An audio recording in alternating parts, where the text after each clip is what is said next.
Okay, let's begin here with a word of prayer. Mureke dutangire dusenga ubwo tugiye gufatanya runo rugendo rwo kwiga ijambo ry'Imana. Father in heaven, Data uri mu ijuru, it's a privilege, a blessing to bow in your presence. ni amahirwe menshi kandi ni umugisha gupfukama imbere yawe ubwo tugiye kwigana ijambo ryawe. You have been with us from the beginning even to this moment. Wabanye natwe uhereye mu ntangiriro kugeza uyu mwanya, niyo mpamvu tugusabye guhishurirwa ijambo ryawe mu buryo burushijeho. May we understand clearly Uduhe gusobanukirwa neza events that are connected ibikorwa bifitanye isano n'irangira ry'imbabazi ku kiremwa muntu cyose, and may we be found prepared. maze uduhe gusangwa twiteguye dushyira mu bikorwa imfunguzo eshanu zo kurokoka And educating kandi others twigisha to n'abandi likewise. kugenza batyo. We ask for your presence. Tugusabye ngo ubane natwe, turinginze cyane ngo uduhe mwuka wera, wongere uduhe ku mugati mushya watunganyirijwe mu ijuru. Is our prayer. Ni ryo sengesho ryacu mu izina rya Yesu Kristo. Amen. Amen. I want to begin with the statement from the book Great Controversy. Ndifuza ko dutangirana n'aya magambo ari mu gitabo Intambara Ikomeye, paje 594, kubera ko uyu munsi nifuza kuvuga kuri iyi nsanganyamatsiko ivuga ngo itegeko ryatowe n'inteko nshingamategeko ryiswe rya gihanga rigambiriye gushyiraho ifaranga rikundwa na Trump ryitwa stablecoin, ni ifaranga ry'ikoranabuhanga mu buryo bujijishije. Ibi tugiye kubihamya. Deception. Ni uburyo burimo kuyobya. It's one thing to know Ni ikintu kimwe kumenya that kuri you're being kuyobywa, deceived. It's another to be ignorant of the deception. ariko nanone ni ikindi kintu kuba impumyi ntumenye ko bari kukuyobya. Uyu munsi ndifuza cyane ko mwita kuri ibi ubwo tujya mbere. Icyo ngiye gukora rero ni uko turi buze kurebera hamwe amakuru dushingiye kuri iri tegeko riherutse gutorwa ubu rikaba ryaremejwe, And look into scripture to find noneho turebe mu byanditswe byera and ibisa then we're naryo, gonna roll into ndetse turaza kujya muri Daniyeli mu gice cya 11 ku murongo wa 43 n'uwa 44, turebe ku magambo avuga ngo the tidings from the east and the north. inkuru ziturutse ikasikasi n'iburasirazuba zizahagarika umutima umwami w'ikasikasi zimurakaze cyane. Turaza kwimbika cyane tumenye icyo bisobanuye iby'izo nkuru ziturutse ikasikasi n'iburasirazuba. Let's get Mureke right dutangirire into hano this. nshuti zanjye.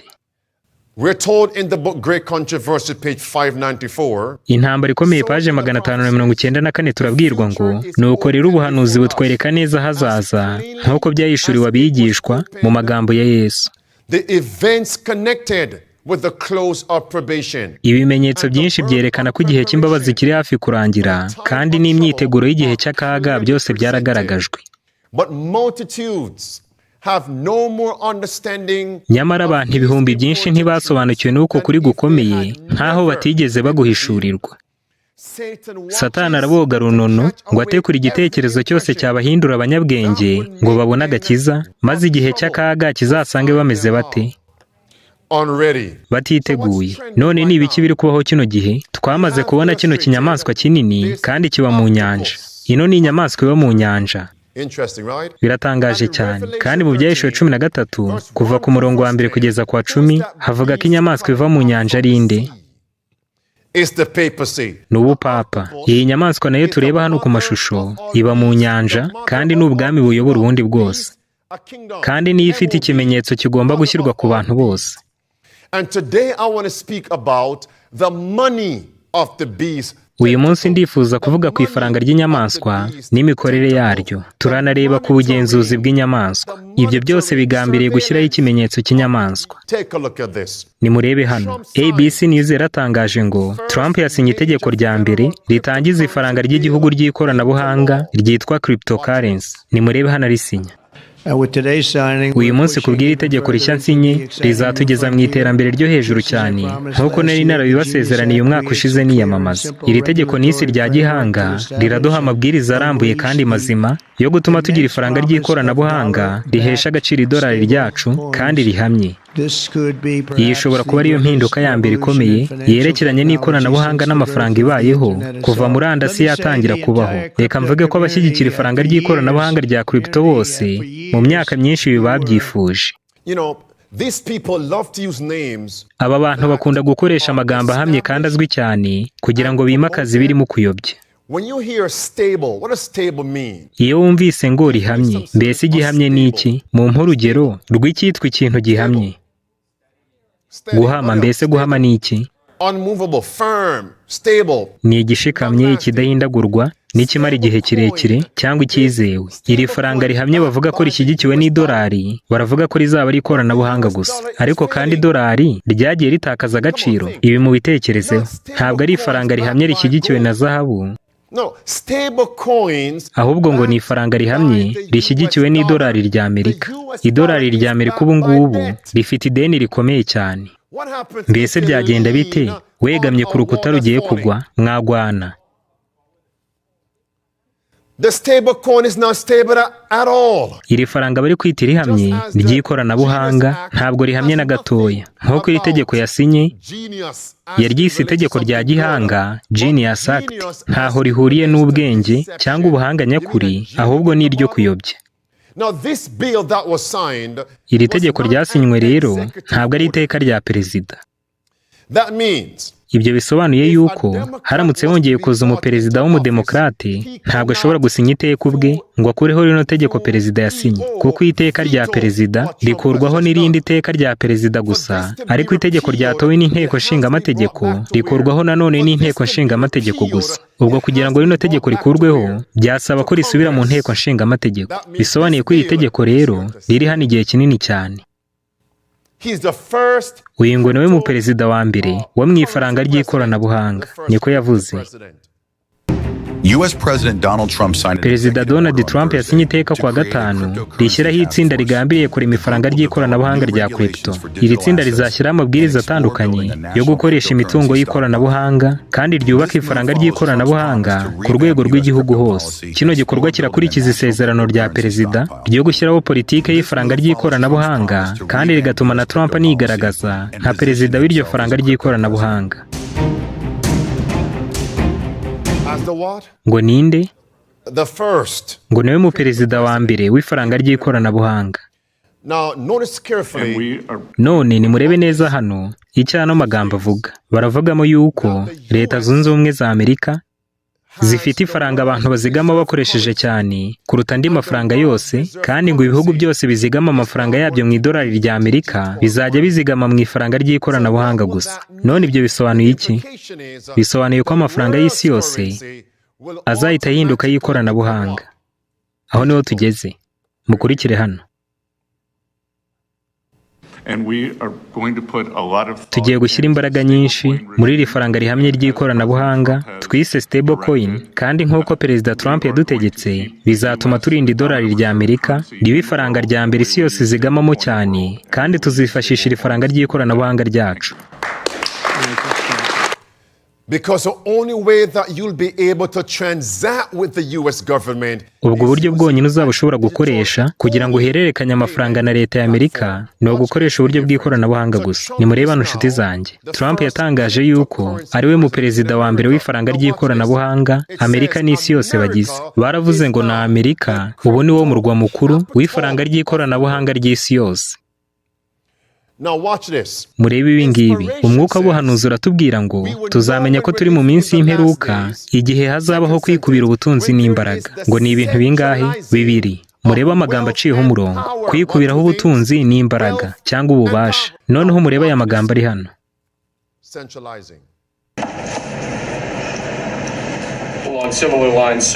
Nyakubahwa Perezida, iri teka ugiye gusinya ni irigambiriye kurinda amabanki ya Amerika no kuyaha imikorere mishya no ku bindi bigo bikoresha imari y'igihugu. Iki iri teka rivuga nuko mu cyimbo cyo kugira ibyiciro byinshi bitandukanye n'abakozi benshi bagenzura imari y'igihugu banayikoresha inshuro nyinshi batabanje kubisabira uburenganzira, bakanakoresha amafaranga ya Leta mu mpamvu zitumvikana. Ubu tugiye kugabanya ibyo byiciro byose n'abo bakozi dukoresheje iryo teka, maze bijye bigenzurwa n'abakozi bakeya cyane mu cyiciro gishinzwe umutungo w'igihugu, kugira ngo twirinde gusesagura amafaranga ya Leta no kuyapfusha ubusa. Igihe cyose bakoresha urwitwazo. Baravuga ngo ni ukurwanya isesagurwa ry'amafaranga ya Leta no gukuraho ayo bapfusha ubusa, ariko ibi byose biba ari urwitwazo rwo kugira ngo bashyireho imikorere y'agahato. Ubu turavuga mu buryo bwo kugenzura ifaranga. Ngo ibintu byose bagiye kubikubira mu bubasha bw'abantu bake kandi mu buryo bw'ikoranabuhanga. uko niko umwuka w'ubuhanuzi wari waravuze. Volume ya 9 y'ibihamya haranditse ngo abakozi b'umwanzi bari guhuriza hamwe imbaraga zabo kandi bakiyegeranya. Mbese ni ukubera iki? Haranditse ngo bari kwikomeza kubw'urugamba ruheruka. Impinduka zikomeye zigiye kuba muri ino si yacu bidatinze, kandi ibikorwa biheruka bizasohora byihuta cyane. Bizasohora byihuta. Ibi kandi niko biri kugenda.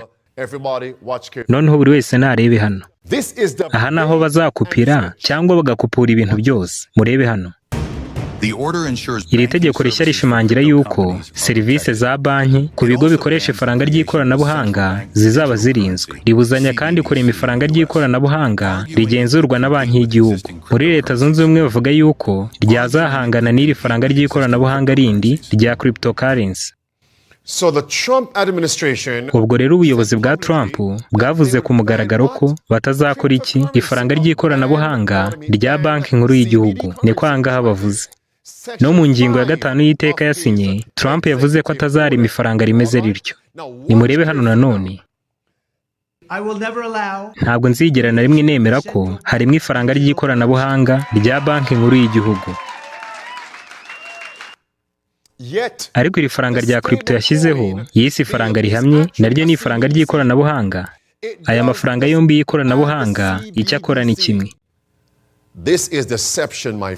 Aha rero niho kuyobya gushingiye. Dukomeze turebe hano. Tugiye kureba uko iri faranga rihamye rishakwa na Trump ari ryo faranga ry'ikoranabuhanga rya banki nkuru y'igihugu. Nimurebe hano. Mbese muriteguye? Insanganyamatsiko y'ino nama iravuga ngo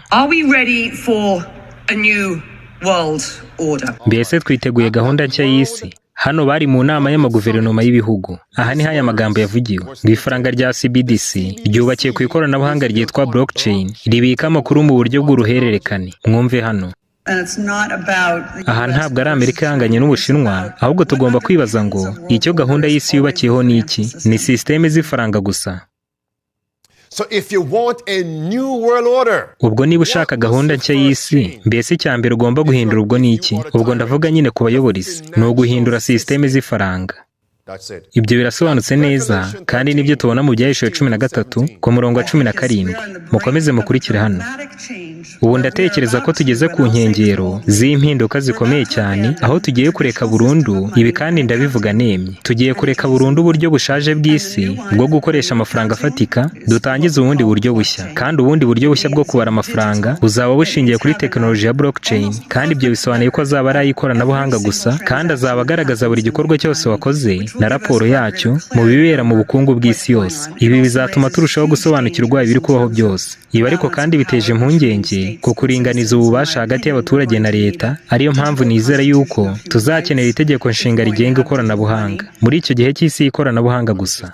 Ari kukubwira yuko uburenganzira bwawe buri kwibasirwa, kandi ko n'umudendezo w'umutimanama ugiye gukorwaho.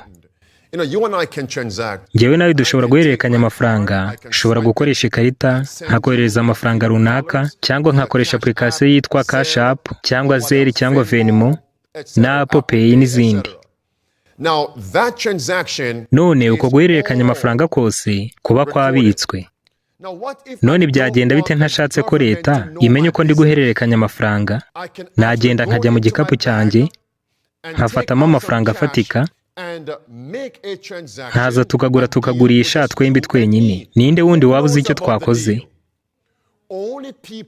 Ni twebwe gusa n'abo twashakaga ko babimenya. Ariko muri sosiyete ikoresha ikoranabuhanga gusa, ibyo ntabwo ariko bimeze. Nta banga riba rigihari, nta no kubika amakuru yawe bwite kuba kugihari, nta n'igikorwa hagati y'abantu babiri gusa, ahubwo ibintu byose biba bigenzurwa na systeme y'ikoranabuhanga kandi iyoborwa n'abayobora iyi si. None bizagenda bite nushaka kugura ibintu wenda leta yavuze ko utagomba kugura kugira ngo wenda ngo batabarize? Bazakubuza kubigura bakoresheje ikoranabuhanga? Aho ho byaba byoroshye cyane. Byazagenda bite igihe utari kumvira amategeko yashyizweho na leta?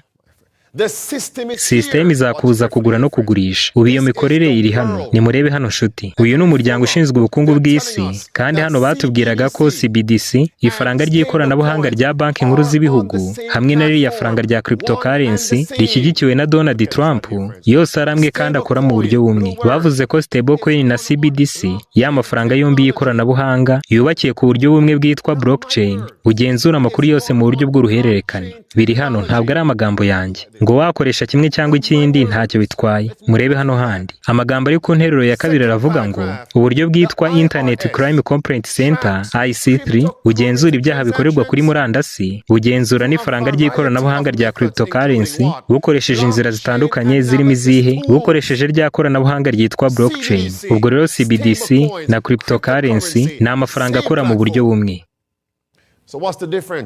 None itandukaniro ririhe? Rimwe ririndwa na banki nkuru y'igihugu ari ryo CBDC, irindi rigenzurwa n'amabanki yigenga ari ryo cryptocurrency. Uko niko bakubwira mu bigaragara, ariko hano hari igiteje akaga.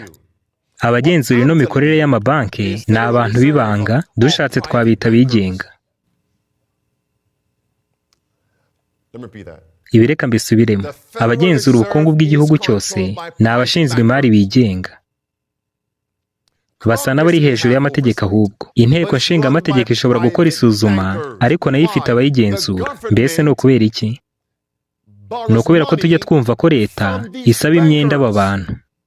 Kandi leta z'isi yose zifite imyenda. Mbese ninde zibereyemo imyenda? Ni abo mu miryango y'ibanga. Kandi abo amafaranga baguze ibihugu bayakura kuri wa murwa utungisha abatunzi bo mu isi bose. None ngo iri faranga rya cryptocurrency ry'ikoranabuhanga ryashyizweho na Trump rigenzurwa n'abo bantu b'ibanga. Aho niho ribera ribi cyane. Mbese ubwo ahuriye kuki? Afite ubugenzuzi bukomeye. Ariko uyu Trump arashaka kwemeza abantu yuko iri faranga ry'ikoranabuhanga rya crypto ari ryo ryizewe cyane, kandi ko ari ryo rihamye, ariko mu by'ukuri naryo ni ifaranga ry'ikoranabuhanga nka CBDC, ryo rinafite ubugenzuzi buruta ubwo. Nujya mu byahishuwe mu gice cya 18 uzabona ko ari indi ugenzura abatunzi bo mu isi, ni Babuloni. Ubwo rero abatunzi baba banki nkuru z'ibihugu cyangwa se ibigo byigenga by'imari, byose biri munsi y'ububasha bwande by'ubupapa, aribwo Babuloni ikomeye.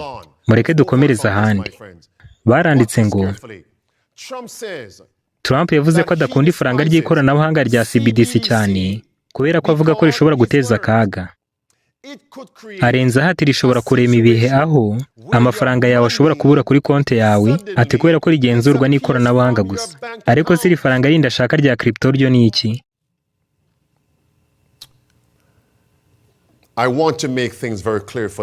Ibi ndifuza kubisobanura neza ku bari kwibaza ngo igikomeye cyane ni iki kuri rino faranga ry'ikoranabuhanga. Murebe hano mwitonze.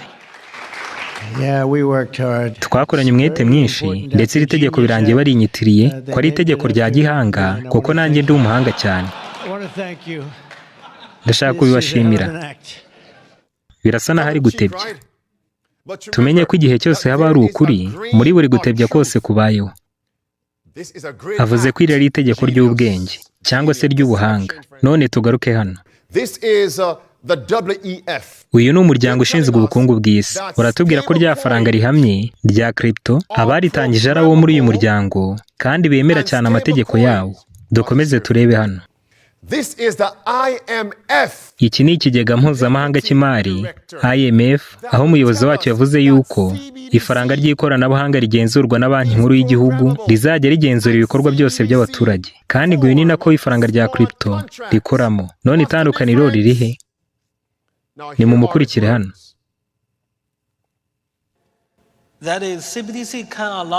Ifaranga ry'ikoranabuhanga rishobora kwemerera ko abayobozi ba leta ndetse n'ibigo byigenga kuba kugenera icyo ugomba gukora, bakanagusinyisha amasezerano yose, rikanabafasha gushyira mu bikorwa amategeko ya politike yatowe. Urugero, ukagenerwa ibyo ugomba kugura, ukagenerwa n'amafaranga ya pansiyo, ukagenerwa n'ibyo kurya. Binyuze mu kugenzura ifaranga ry'ikoranabuhanga, buri mafaranga y'umuntu yose ashobora gushyirwa ku murongo, agatuma ibigenerwa n'abaturage byose biba bizwi neza. Ushobora kubwirwa n'icyo ukoresha amafaranga yawe, wenda niba ari uguhaha ibyo kurya. Rero iri tegeko ryasinywe na Perezida Trump ryatangiye gutera intambwe ikomeye cyane yo kugenzura ubushobozi bwawe bwo kugura no kugurisha. None ubu ninde uri kugenzura idolari muri Amerika? ubu ninde uri kugenzura ubukungu? Ni imbaraga zigenzura guverinoma zitagaragara. Noneho nimurebe hano, baravuze ngo iri faranga ry'ikoranabuhanga ryitwa crypto ribasha gukurikiranwa aho riri nk'uko bigenda kuri CBDC. Byose namwe, mbese itandukaniro ririhe? Aba bantu bari kuyobya abantu benshi. Nimurebe hano nshuti. Icya mbere bakeneye ni irangamuntu ikoranabuhanga, icya kabiri bakeneye ni sisiteme cyangwa imikorere y'ifaranga igenzurwa mu buryo bw'ikoranabuhanga gusa. Amafaranga afatika bagomba kuyakuraho bakinjiza buri wese mu ikoranabuhanga, bavuga ko bashaka gukurikirana imisoro yose no kugira ngo byorohe gutanga pansiyo, kandi biritwa iterambere. Mu byiciro bimwe batangiye kubuzanya kwishyura mu mafaranga afatika, kandi biragenda biva mu bushake bihinduka itegeko. Nureba ibintu 40 cyangwa 50 Trump ari gukora ku byerekeranye n'ifaranga, byose biri muri icyo cyerekezo. Urebye ririya tegeko yerutse gusinya y'isi rya gihanga Genius Act ritangiza iri faranga rihamye ry'ikoranabuhanga, rigambiriye kugenzura ibikorwa by'abantu nabyo byifashisha ifaranga. Yavuze ko adashaka ifaranga ry'ikoranabuhanga rya banki nkuru y'igihugu, ariko riyita ifaranga rihamye ryitwara neza nka CBDC, rigahinduka akaga cyane ryo kuko rinagenzurwa n'abantu batazwi, abantu b'ibanga. Ntabwo nzi niba warasomye iriya tegeko yasinye ryitwa Genius Act ritangiza rino faranga ry'ikoranabuhanga uko ryubatse. Iryo tegeko riravuga ngo abantu b'ibanga bagenzura ifaranga ry'ikoranabuhanga nk'irya cryptocurrency na Bitcoin nibo bazajya bagenzura systeme z'ikoranabuhanga zo guhererekanya amafaranga. Yavuze ko ngabo ari ibigo byigenga, kandi yavuze ko yabikoreye gutanga umudendezo mu bijyanye no kugura no kugurisha. Ariko hano hari aho bitangariza. Urabona ku ifaranga rya CBDC ry'ikoranabuhanga rigenzurwa na banki nkuru y'igihugu, leta rifiteho ububasha runaka bwo kurigenzura binyuze mu nteko nshinga amategeko. Ariko gukoresha iri faranga ryihariye nka cryptocurrency n'andi mafaranga y'ikoranabuhanga y'ibigo byigenga cyangwa y'abantu b'ibanga birangira umudendezo ugabanutse cyane, bigatuma abarigenzura batanakurikiranwa, aribo bagena ibyo abantu bose bakora. Bivuze ko ushobora no gutegeka icyo ukora mu kugura no kugurisha bidasabye inteko nshinga amategeko. Niba wumva rero binari byo gutera imbere, utekereze ubwa kabiri. Mbese waba warigeze ujya kuri banki kubitsa amafaranga yawe kuri konti yawe bwite, maze bakakubaza irangamuntu yawe? Namwe nimutekereze igihe buno uburyo bwo gukoresha ikoranabuhanga mu kwishyura no mu kugura no mu kugurisha buzaba bumaze kugerwaho byuzuye. Noneho bikazaba bitagishoboka gukuraho ayo mafaranga washyizeho ngo abafatika, kuko kwishyura bizaba ari mu ikoranabuhanga gusa. Ariko hakaba hari amafaranga ari munsi y'amatera yawe, ukaba nayo ushaka kuyashyira kuri konti. Mbese byazagenda bite? Habaye hari itegeko rivuga ngo ntibikemewe, ayo mafaranga afatika ufite byagendekera bite?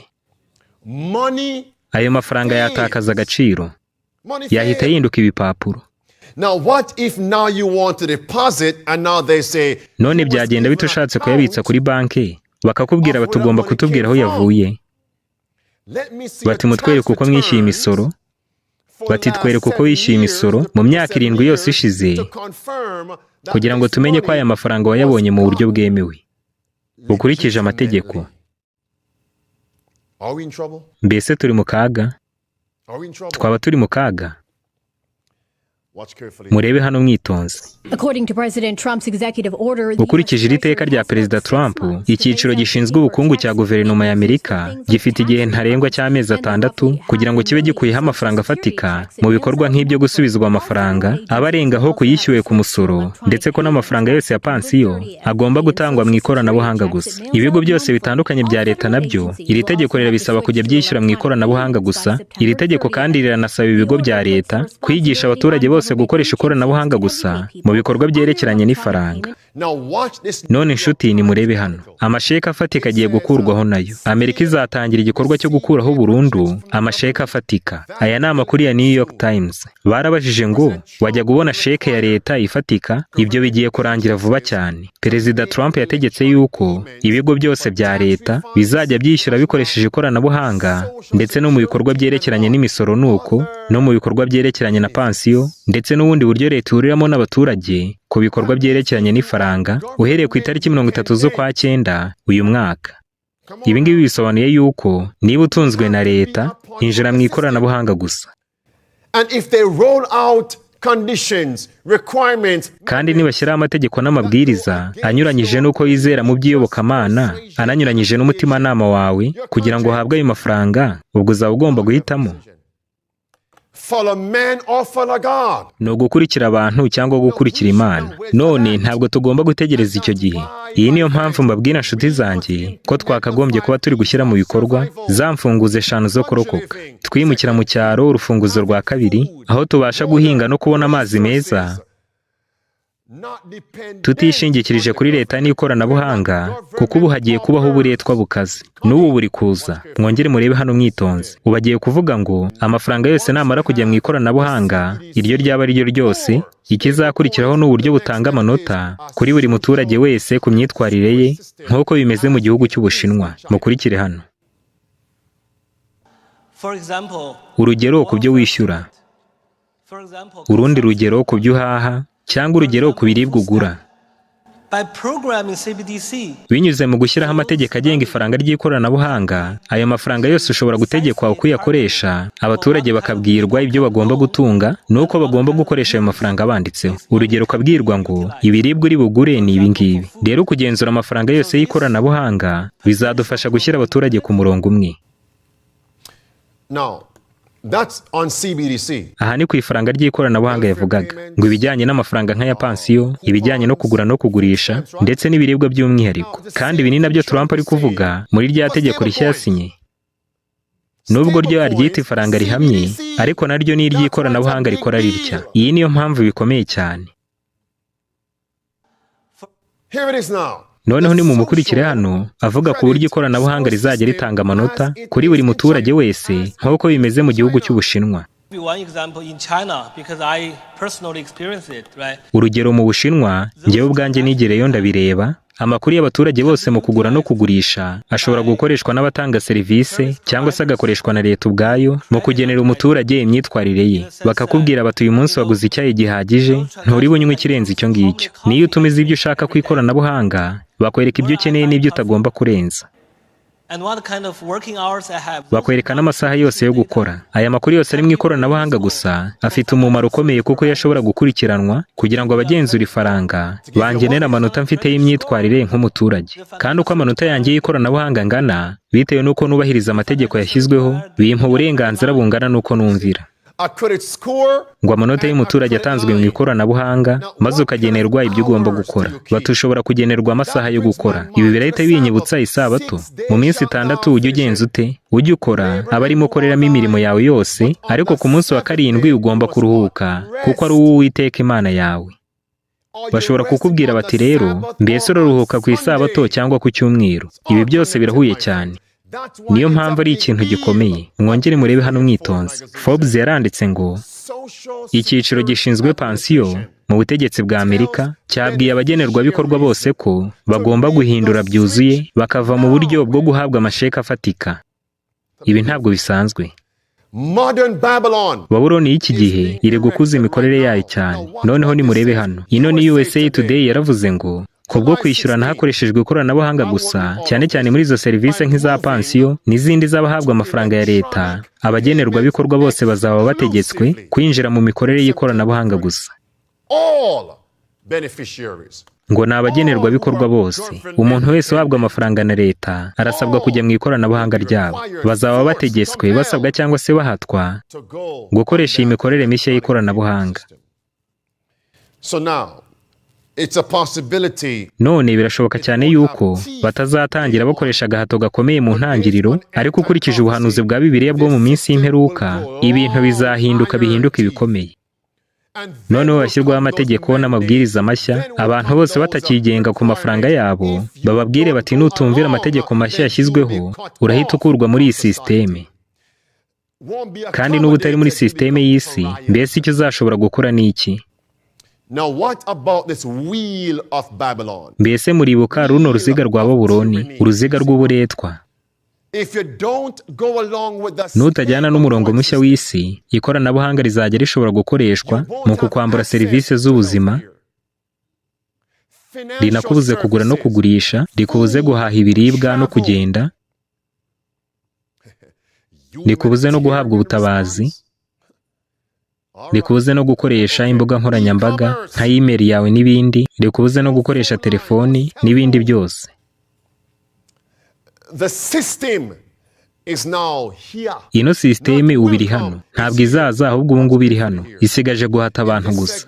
None ubu tugiye kureba mu buryo bwo guhamya ko icyo Trump ari gukora ubu ngubu atari ikintu gishya. He is simply doing America's part. Ari gukora uruhare rwa Amerika muri gahunda yose y'umuryango w'abibumbye ya 2030. And yet Trump will stand up and say, kandi mu bigaragara Trump avuga yuko yitandukanya n'imiryango itandukanye y'umuryango w'abibumbye, akava muri gahunda z'imihindagurikire y'ikirere, when in essence, mu gihe ku rundi ruhande fulfilling and implementing the very ahubwo aribwo arimo arasohoza imigambi yabo neza. is what we call Ibi nibyo twita kwiyoberanya. Mureke turebe hano. In this segment, Ibi kandi biratwereka uburyo ari gahunda y'ubupapa. papal agenda. Mbese ngo ni gahunda yande? It's a papal agenda. Ni gahunda y'ubupapa, kubera ko ino gahunda y'umuryango w'abibumbye ya 2030 ni gahunda y'abajesuite. Nimurebe hano, mwite ku gikorwa cyangwa se gahunda ya mbere. Is to make society only digital. Ni uguhindura sosiyete yose iyikoresha ikoranabuhanga gusa. Biri hariya. Kandi muri 2023 umuryango w'abibumbye wavuze ko wari usigaranye imyaka 7 yo gutuma bino bishyirwa mu bikorwa. Imyaka 7 gusa. We have 5 more years left. Ubu dusigaranye imyaka 5, nayo ntabwo igeramo. Kandi tuzi yuko Babuloni ari igenzura abami bo mu isi n'abatunzi bo mu isi bose. Dukomeze hano. Umuryango w'ubumwe bw'Uburayi nawo watangije imikorere y'ikoranabuhanga, kandi igihe ntarengwa ni 2028. Hasigaye imyaka itagera kuri 3. There it is. All digital, friends. All digital. Ibintu byose urashaka kubigira iby'ikoranabuhanga gusa, kandi ntabwo ari amahitamo. Binyuze mu gukanda ku ibuto gusa, bashobora kugukura muri sisiteme.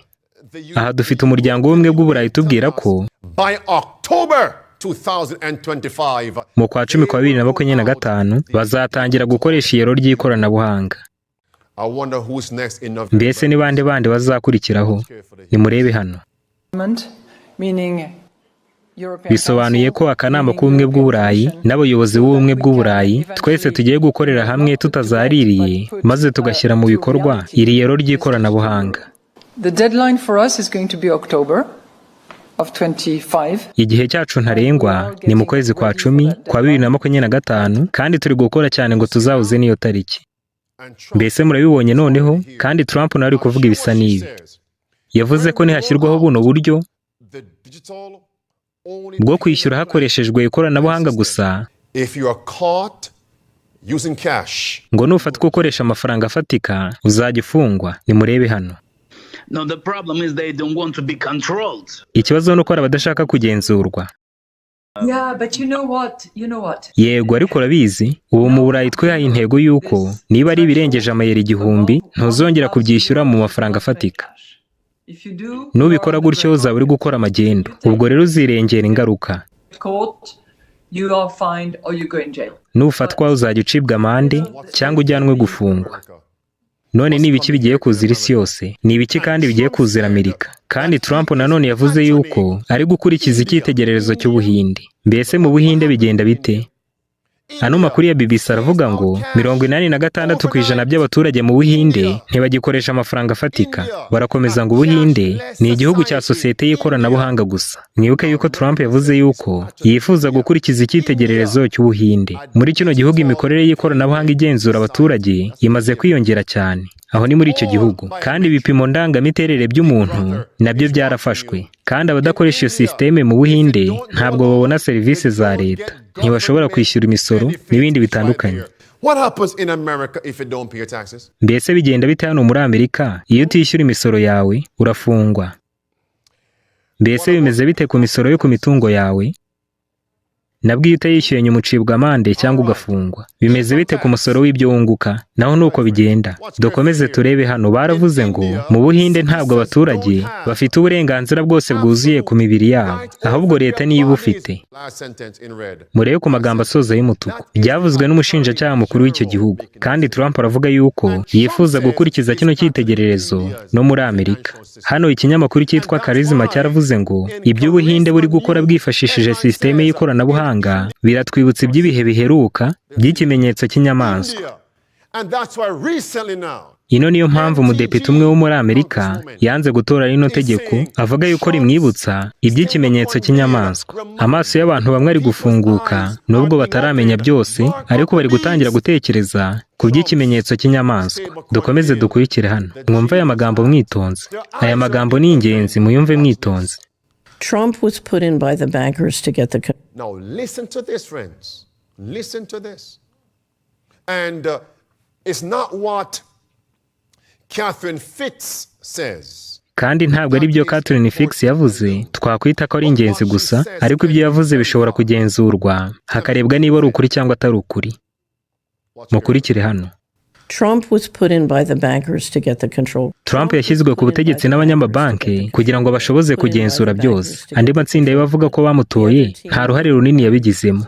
If Trump was put into office by the bankers, by the merchants, niba abanyamabanki aribo bafashije Trump cyane kujya ku butegetsi, kandi ubwo n'abatunzi bo mu isi, kugira ngo bamukoreshe nk'igikoresho cyo kugenzura abantu, maze abaha imbaraga zo kugenzura sisiteme zose z'ifaranga, none ubwo ninde ugenzura ibyo byose birimo amabanki n'abatunzi bo mu isi ukurikije icyo Bibiliya ivuga? Ukurikije Ibyahishuriwe 18 ni Babuloni ikomeye ari y'ubupapa. Tugomba kureba hirya y'ibigaragara. Dukomeze hano. Trump was put in by the bankers to get the control. Trump yashyizwe ku butegetsi n'abanyamabanki kugira ngo bamukoreshe mu kugenzura abantu. Irindi tsinda ry'abaturage bamukunda kandi bamutoye nta ruhare runini babigizemo, kuko abo ngabo bose bo bagenzura politike y'igihugu n'ibindi byiciro bitandukanye. Twigeze kureba ku rutonde rw'ibintu Trump ari gushyira mu bikorwa bigambiriye kugabanya umudendezo w'abaturage no kubagenzura, kandi ubu ndavuga yuko ari kwihuta ku muvuduko ukomeye cyane. Mu buhe buryo? First, he's getting the Real ID implemented. Bwa mbere yemeje gahunda yo gukoresha irangamuntu y'ikoranabuhanga, iyo hano muri Amerika yitwa Real ID, kandi kugira ngo ubashe kugenzura abantu mu buryo bwuzuye kandi bukomeye, ugomba gukoresha sisiteme ihambaye nk'iyi rangamuntu y'ikoranabuhanga. Iyo ni irangamuntu iri gutangwa ku isi yose ubu ngubu. Ubuyobozi bwa Trump ubu ngubu buri kwimakaza cyane irangamuntu y'ikoranabuhanga. And the Real ID, iyi rangamuntu y'ikoranabuhanga yitwa Real ID, nayo ni igikoresho cyo kugenzura no gukurikirana abaturage bose. and then you have a digital payment. Hazaba hari n'uburyo bwo kwishyurana mu ikoranabuhanga gusa. The man's Iyi gahunda isi yose iri kwinjiramo ni iy'ubucakara. So now this makes sense. Ubu noneho birumvikana. Mukurikire hano. Twakoranye umwete mwinshi, kandi iri tegeko dusinye ni ingenzi kuko ari itegeko rya gihanga. Bararinyitiriye, ndabashimye cyane kuko nanjye ndi umuhanga. Ni igikorwa gihambaye. The only thing that is genius Ubuhanga bwonyine burimo muri iri tegeko ni uko ari ubuhanga bwo kuyobya Abanyamerika kugira ngo bemere iri tegeko nk'itegeko ryiza. Kandi niba bavuga ko ari abahanga, mbese ubwo twebwe batwita baki? fools. Batwita abapfapfa. All right, friends. If you understand the name of the game, Nusobanukirwa izina ry'umukino, ugasobanukirwa ubuhanuzi bwa Bibiliya bwo mu minsi y'imperuka, urabona neza yuko ubucakara ari wo mugambi nyamukuru. Kugenzura byose no guhata umutimanama ni wo mugambi nyamukuru. Muri Yesaya mu gice cya 14 ku murongo wa 12 kugeza kwa 17, mbese tuhabona ko umugambi wa Satani ari uwuhe? Ni ukugira ngo twese tugire imbohezi. Arifuza ko abatuye isi twese twahinduka imfungwa ze. Uwo ni Satani. Mu Byahishuwe mu gice cya 18 ku murongo wa 13 bavuga yuko intego nyamukuru ya Babuloni ari iyihe? Ni ukugenzura ibiri mu isi yose bakabitegeka, birimo n'imibiri y'abantu bakabashyira mu buretwa. and the way to do so is to use money. Kandi uburyo bwiza bwo gukora gutyo ni ugukoresha ifaranga, bakagutegeka ibyo ubanza kubahiriza kugira ngo urikoreshe. Ushobora kumbwira uti duhamiriza ibyo ngibyo. Mbese ikigeragezo cya gatatu cya Satani Upon Christ, mu butayu yahanganye na Yesu cyari ikihe? Muri Matayo igice cya 4 cyari icy'ubutunzi. Yamweretse ubwami bwose bw'isi and the glory n'ubwiza of n'icyubahiro him, cyabwo, and what they arangije say Satani to Christ. abwira ngo iki Yesu Kristo, All these things aramubwira ati ibi will I byose give ndabiguha unto you if you fall nupfuka down mukandamye. and worship.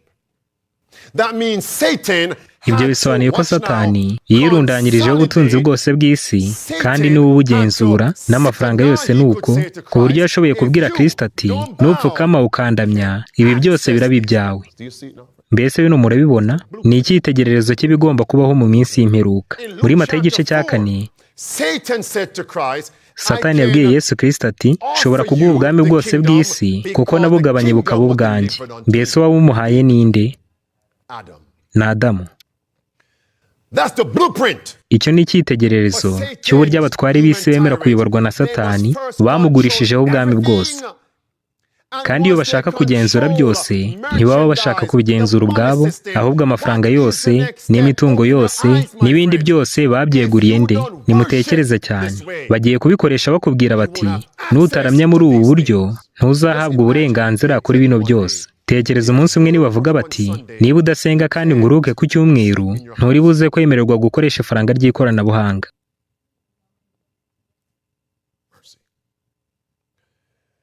Nturi bunemerwe nk'umuturage nyakuri, ahubwo uramburwa ubwenegihugu bwose bw'ikoranabuhanga. Satani yaravuze ngo ibi byose ndabiguha, cyangwa ibi byose urabigiraho uburenganzira, nupfukama ukandamya. Mbese Yesu yamusubije ngo iki? "Mva inyuma Satani. Biranditswe ngo, uramye Uwiteka Imana yawe wenyine, uba ari nayo ukorera yonyine." Mbese niteguye icyo gihe? Mbese nawe witeguye icyo gihe? Murebe hano noneho twibukiranye ibi ngibi. Ndatekereza ko bikomeye cyane ku bantu bakuze bishimira umudendezo wo mu burengerazuba n'umudendezo w'umuntu, gutekereza ko turi kwinjira muri sisiteme aho ingo zacu n'aho dutuye hose bigiye guhinduka gereza z'ikoranabuhanga. Mbese naho ngaho turi, bidakoreshejwe ifaranga ry'ikoranabuhanga gusa, ahubwo n'ifaranga rya crypto. Aho niho tugeze. Iyo mikorere iri kubakwa mu isi.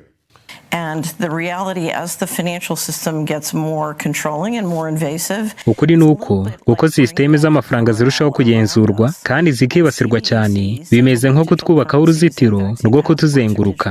Kandi ifaranga ry'ikoranabuhanga CBDC n'irangamuntu y'ikoranabuhanga n'icyangombwa cy'uko wikingije nibyo bya nyuma bigiye gufunga amarembo yo kutuzitira.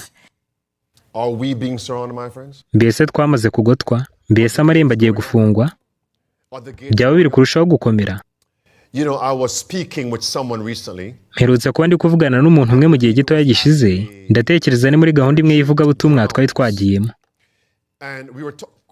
Ibi mubyumve neza. Twari turi kugenda mu modoka ye yifitemo ikoranabuhanga rigezweho.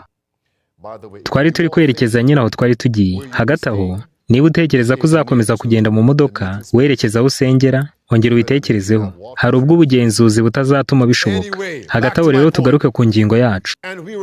Twagendaga tuganira ku nzitiro zitandukanye. Uko ni nako twanyuraga mu bice bitandukanye, mu nzira ziri hagati y'imitungo y'abantu. Arangije aratubwira ati hari ikintu gitangaje, kuko hari uruzitiro bashyira ku mutungo w'umuntu runaka, batiriwe bagira ikintu bubaka kigaragara. Bakubaka uruzitiro bakoresheje ikoranabuhanga gusa. Ibyo bisobanuye ko cyane cyane iri mu modoka, ukagera kuri urwo ruzitiro, imodoka ihita yizimya. Ntabwo ishobora kururenga, kandi muba mutarurebesha amaso. Mbese ibyo mbivugiye iki? Hari inzitiro udashobora kurebesha amaso anasanzwe, ibumenya mutabyumvise. Hari inzitiro udashobora kurebesha amaso no gukoraho. None haba hari urundi ruzitiro ruri kubakwa? Mbese twaba turi kugotwa? Icyo nicyo nifuzaga kuvuga. Bamwe bashobora kubibona, abandi ntabwo bashobora kubibona. Kandi iri tegeko Trump yasinye ni rimwe mu bigize urwo ruzitiro. Ubu ngubu turi kugotwa. Kandi amarembo ari gufungwa. Turi kugoterwamo imbere, kandi Sestius yaragiye. Ubu Titus ari kuza, ariko abantu ntabwo bashobora kubibona. Umenye rero ko ari n'uruzitiro rw'ikoranabuhanga ruhari.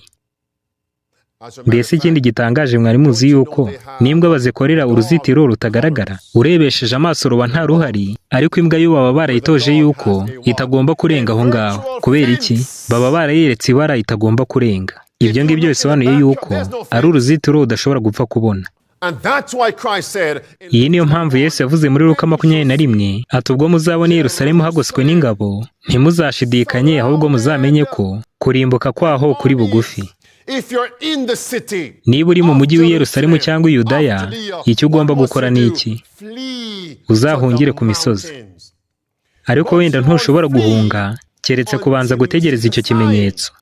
And what is that sign when you see kandi ikimenyetso ni ikihe ubwo muzabona kugotwa mbese byagenda bite urukuta ndetse n'umuryango ari ibitaboneshwa amaso byagenda bitari urukuta rw'ikoranabuhanga n'amarembo y'ikoranabuhanga?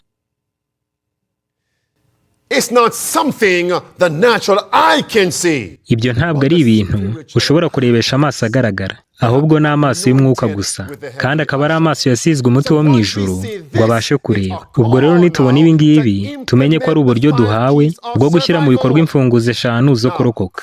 None Kristo yaravuze muri Luka igice cya 21 ku murongo wa 20 n'uwa 23 ko nitubona ko turi kugotwa tugomba guhunga. Mureke mbereke icyo Matayo yavuze. Tujyane muri Matayo mu gice cya 24. Mbese tugiye hehe? Matayo mu gice cya 24. Kandi ubwo tugiyeho ngaho mureke twibukiranye aya magambo ari muri Country Living. Kuri page 11 haranditse ngo bidatinze hagiye kubaho urujijo n'amakimbirane akomeye mu mijyi ku buryo abazifuza kuyisohokamo batazabishobora. We must be preparing for these issues. Tugomba kuba turi kwitegura ibi ngibi. None ubwo igihe cyo gutangira kwitegura ndetse n'icyo gusohoka mu mijyi ni ryari? Ntabwo ari igihe amakuba azabaje, ahubwo n'imbere yaho. Kandi hagati aho kwimukira mu cyaro ni umurimo munini cyane ukomeye. Matayo mu gice cya 24 hari icyo tugiye kwasoma. Umuhanuzi w'Imana yaranditse ngo inshuro nyinshi Uwiteka yatwigishije ko abizera bagomba kwimura imiryango yabo bayikura mu mijyi bayijyana mu cyaro aho bashobora kwibonera ibibatunga, kuko mu gihe kizaza ikibazo cyo kugura no kugurisha kizaba gikomeye cyane. Ndifuza kumenya niba ubu buhanuzi twaratangiye kwinjira mu gusohora kwabwo. Tugaruke nanone hano. Mureke twongere turebe iri tegeko Perezida Trump yasinye niba ryaba rigaragaza ko ryerekeza mu gusoza aya magambo. Mu gitabo wifuzwa ibihe byose, page 121 haranditse ngo mu rugamba rukomeye rw'intambara iheruka barwanya Satani, abazakomeza kuba indahemuka ku Mana bazabona buri kintu cyose cyabafashaga mu isi gikuweho. Watch now. That means a system must be put in place. Bino bisobanuye yuko hagomba kuba hariho systeme izajya ituma niba utumvira amategeko y'agahato anyuranyije n'umutimanama kandi arwanya Bibiliya, iyo systeme ntizakwemera. Kandi kugira ngo bishoboke, iyo systeme igomba kuba ari iy'ikoranabuhanga. Are we being surrounded? Mbese twaba turi kugotwa ubu ngubu? Mbese ubu turi kugotwa? Hano barakomeje ngo kuko bazaba baranze kwica itegeko ry'Imana ngo bumvire ubutegetsi bw'isi, bityo bazabuzwa kugura no kugurisha. Kugira ngo bino bishoboke, bagomba gukuraho uburyo busanzwe, kandi bavuze ko bakwiyeho ubwitwa analogue. Bari no gukuraho amafaranga afatika, maze ibintu byose bakabihindura iki? Ikoranabuhanga, digital. Mbese ubw'isi yose yinjiye muri systeme nshya.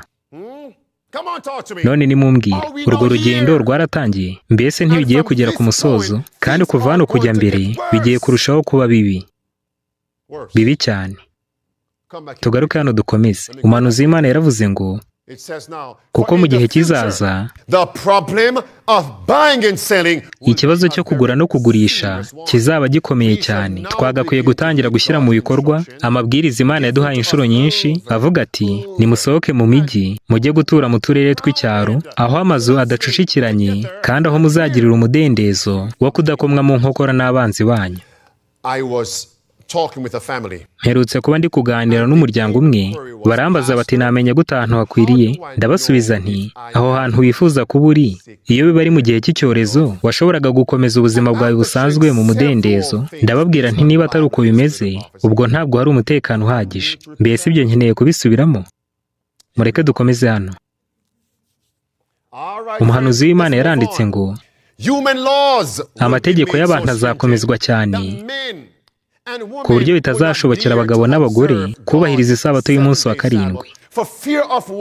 Kubwo gutinya kubura ibyo kurya n'imyambaro, bazifatanya n'ab'isi mu kwica amategeko y'Imana. Mureke mbabaze kino kibazo, mugitekerezeho cyane mukoresheje ubwenge kandi musenga.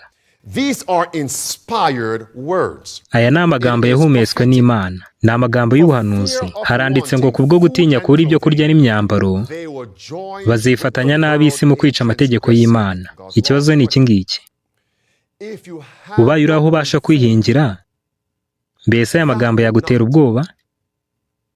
Mbese wayo ufite umwambaro, aya magambo yagutera ubwoba?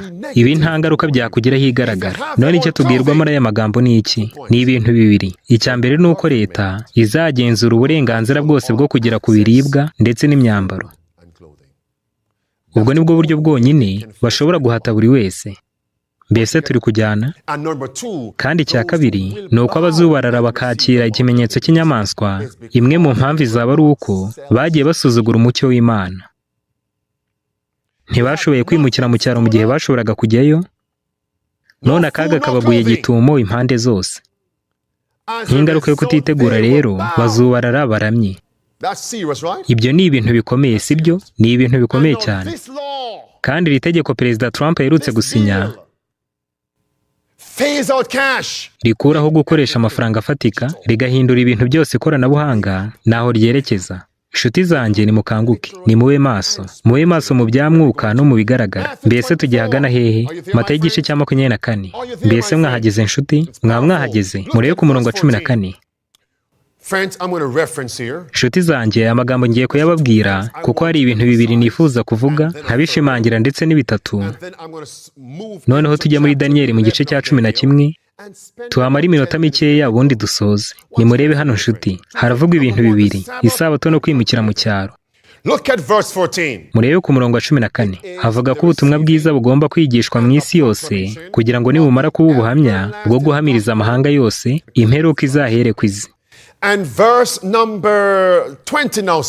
Ku murongo wa 20 haravuga ngo isabato y'Uwiteka igomba kubahirizwa. Murebe ku murongo wa 16 haravuga ngo icyo gihe abazaba bari Yudeya bazahungire hehe? Bazahungire ku misozi. Ku murongo wa 17 hati n'uzaba ari hejuru y'inzu ye kuzamanuka ngo twari ku bintu byo mu nzu ye, kuko nyine ari igihe cyo guhunga akaga. Murebe ku murongo wa 18 haranditse ngo n'uzaba uri mu murima ye kuzasubira imuhira ngo azane umwenda we. Ndi kwibaza ngo ni ukubera iki? Ibyo bisobanuye ko hari icyo yari afite. Mbese ufite imyenda ingahe? Ufite inkweto imigura ingahe? Ayo mafaranga umara ugura ibintu byinshi, iyo ibyanditswe byera bikunze kwita imyambaro y'ubwibone,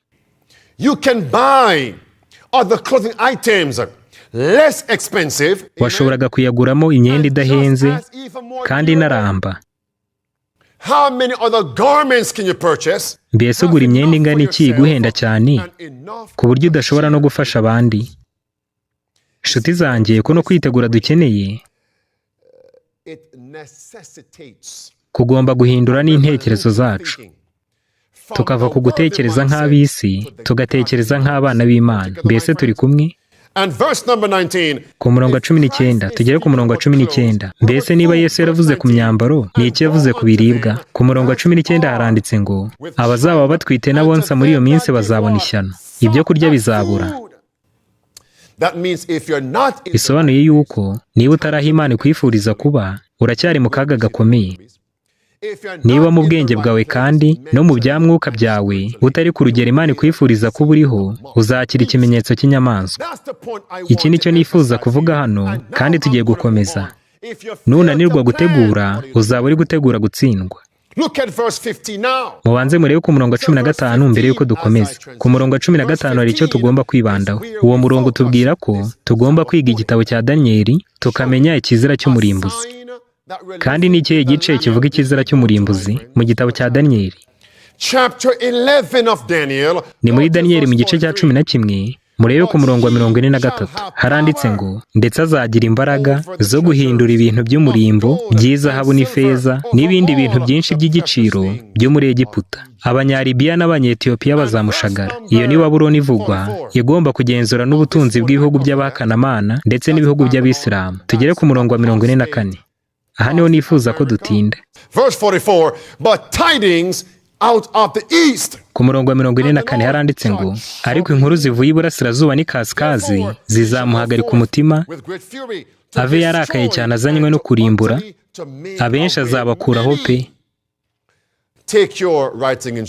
Mufata abo mwandikira maze twite kuri aya magambo. Irya mbere ni inkuru, irya kabiri ni iburasirazuba, Tidings is a message. inkuru kandi ubwo ni ubutumwa.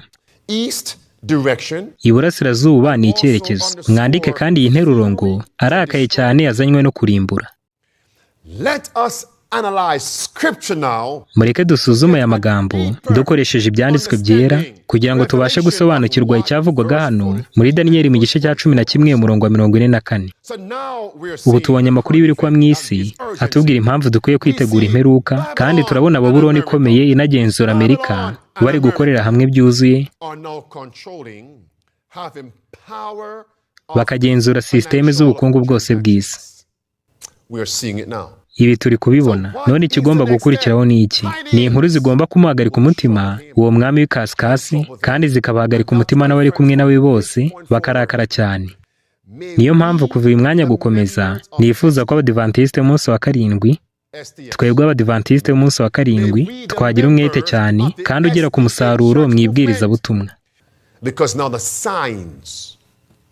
Kubera ko ibimenyetso ubu ngubu biri kwigaragaza. Mbese siko bimeze? Ibimenyetso birigaragaza. Dushobora kwibona aho turi mu buhanuzi, kandi dushobora kwereka buri wese aho tugeze mu buhanuzi. Tugeze hagati ku murongo wa 43 n'uwa 44 wa Daniyeli igice cya 11. Mbese amategeko y'ubukungu akakaye azakomeza kwiyongera mu buryo bubi cyane? Igisubizo ni yego. Kandi bihamye birahari yuko ari aha ngaha tugeze. Mbese birasobanutse? None icyo tugomba gukora ni iki? Ni ukuba mu murimo wa Kristo no mu murimo wa Data. Niyo mpamvu tugomba kugira gahunda zitandukanye zo gutegura umurimo w'ivugabutumwa. Nubwo waba uhugiranye cyane, ibi ndagira ngo mbikwibutse, nubwo icyumweru cyawe cyose cyaba cyuzuyemo imirimo, mbese ushobora kubonera Imana 90 y'ibwirizabutumwa. Dushobora gukoresha ibitabo, dushobora gukoresha n'impapuro ntoya, izo twakwita inkuru ziturutse iburasirazuba. Ibwirizabutumwa ryose ry'ukuri ni inkuru ziturutse iburasirazuba. Mbese ushobora guha Imana iminota 90, yaba kuwa kabiri cyangwa kuwa gatatu, cyangwa kuwa kane cyangwa kuwa gatanu? Iyo minota ukayikoresha mu murimo wa Data. Abantu bari gupfa buri munsi bazize kutamenya ubutumwa. Abantu barifuza ubutumwa bwiza. Mbese ni bande bo bufite? Barifuza ubasengera, bakifuza ubereka ko bitayeho. Bakeneye ubutumwa bwiza. Mbese waha Imana iyo minota 90?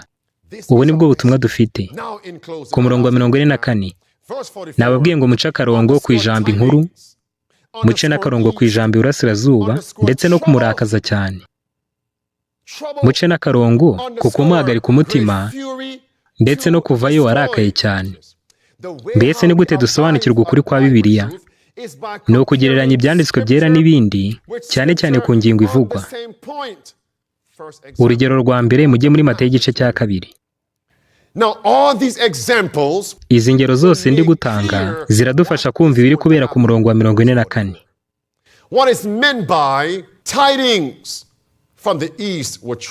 Mbese bisobanuye iki ngo inkuru ziturutse iburasirazuba zigomba kurakaza uyu mwami cyane, kandi nk'ingaruka y'ibyo akazagirira uburakari abavugabutumwa b'Imana? Ibyo bisobanuye yuko abavuga ubutumwa bw'ukuri bazitwa abateza ibyago isi, ni abavugabutumwa bateza ibibazo.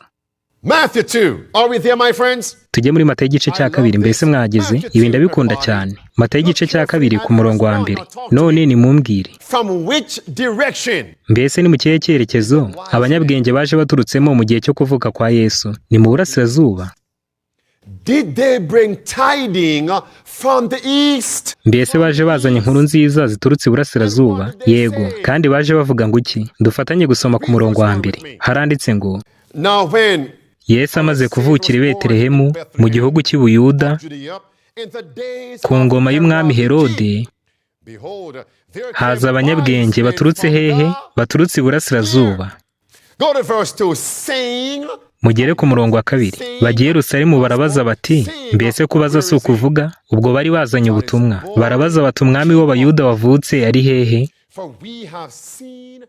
Ko twabonye inyenyeri ye turi iburasirazuba, none tukaba tuje kumuramya. Ndifuza ko hari uwazamura ikiganza maze akambwira ikintu nyamukuru gifitanye isano n'aya magambo avuga ngo inkuru ziturutse iburasirazuba, kandi icyo kintu kikaba cyongera guhuzwa no kuramya.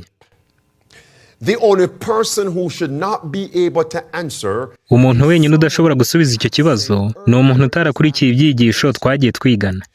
Muri aya magambo dusomye n'ubusobanuro bwayo avuga ku nkuru ziturutse iburasirazuba, ni iki gituma ahuzwa no kuramya? Muzamure ikiganza.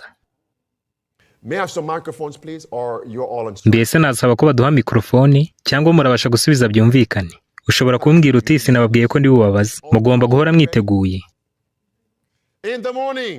haba mu gitondo, ku manywa cyangwa nimugoroba. Hari uwazamuye ikiganza hariya. Ni ubuhe butumwa bwongera guhuzwa no kuramya kandi bukaba ari inkuru ziturutse iburasirazuba? Ni ubuhe butumwa natwe dufite buvuga gutyo? Dufashe gusubiza. Ni ubutumwa bwo gushyirwaho ikimenyetso cy'Imana. Mbese uri kumbaza? Ni ubutumwa bwo gushyirwaho ikimenyetso. Bivuge neza ubihamya. Ubutumwa bwo gushyirwaho ikimenyetso. Hagira undi umufasha. Inyuma tubwire. Buri mu byahishuwe mu gice cya 7 ku murongo wa 1 kugeza kwa 3 aribwo butumwa bwo gushyirwaho ikimenyetso mu ruhanga. Tukongera no kubona mu byahishuwe igice cya 14 umwana w'intama w'Imana ahagararanye n'abantu 144 bafite izina ry'Imana n'izina rya Kristo mu ruhanga rwabo, kandi abo ni abaramya Imana. Nimwumve neza ikibazo. Muri ariya magambo twasomye y'inkuru ziturutse iburasirazuba, ni iki kiyahuza no kuramya mu gihe cyacu? Ibyo musubiza nibyo ariko biragarukira mu nzira. Hagira undi usubiza. Usabwa kubivuga mu buryo bwahuranyije. Tidings referring to like the gospel, the everlasting gospel. Inkuru twabonye ko zisobanura ubutumwa, kandi n'ubutumwa bwiza bw'iteka ryose. Ubwo rero bwari bujyanye no kuramya mu gihe cyo kuvuka kwa Yesu. Ni ubutumwa bw'amarayika batatu natwe dufite buturarikira kuramya Imana. Ubwo burajyana n'ubutumwa bwo gushyirwaho ikimenyetso, kandi bukaba bunagizwe n'ikibazo cyo kuramya. Ubwo bunafitemo ingingo y'isabato muri bwo, ariyo kimenyetso cy'Imana. None kubera iki byafashe igihe kirekire? Subiramo amagambo usorejeho. The Sabbath. Ni isabato, ari nayo igize ikibazo cyo kuramya. Ugomba gushimangira ibintu neza. None inkuru ziturutse iburasirazuba ni izihe? Ni izigarura abantu ku kuramya Imana by'ukuri no kwitondera isabato yayo. Kandi ubwo butumwa bw'inkuru ziturutse iburasirazuba, ubwo ni ubutumwa bwo gushyirwaho ikimenyetso cy'Imana. Biri mu byahishuwe igice cya 7 ku murongo wa 1 kugeza kwa 3. Kandi ikimenyetso cy'Imana gishyirwa ku bitondera isabato yayo, kuko isabato ijyaniranye n'ingingo yo kuramya. Ibi tugomba kubisobanura neza. None bano bari bazanye iki? Bari bazanye inkuru ziturutse iburasirazuba, kandi baje bavuga bati tuje kumuramya.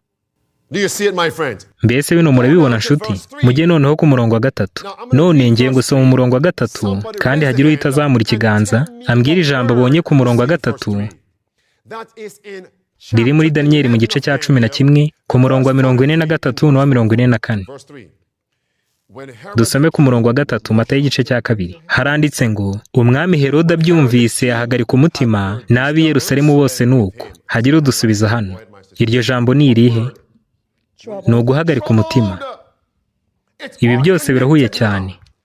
Twabonye umwami w'ikasikasi ahagarika umutima bitewe n'inkuru ziturutse iburasirazuba. None no kuri Herode niko byagenze. Ibi nibyo bituma duhamya tudashidikanya ko Daniyeli igice cya 11 umurongo wa 43 kugeza kwa 44 izi nkuru ziturutse iburasirazuba ni izo kuramya k'ukuri ndetse no kubahiriza isabato. Ni ubutumwa bwiza bw'iteka ryose bujyanye no kwitondera amategeko y'Imana. Kubw'iyo mpamvu rero buhagarika umutima batabushaka. None mu byumvikana neza, ninde wahagaritse umutima Herode? Ni abanyabwenge. Ubwo ababwiriza ubutumwa biswe nguki? Biswe abateza ibibazo. Abanyabwenge bazanye ubutumwa biswe abateza ibibazo, ariko dushime ko batezaga byiza.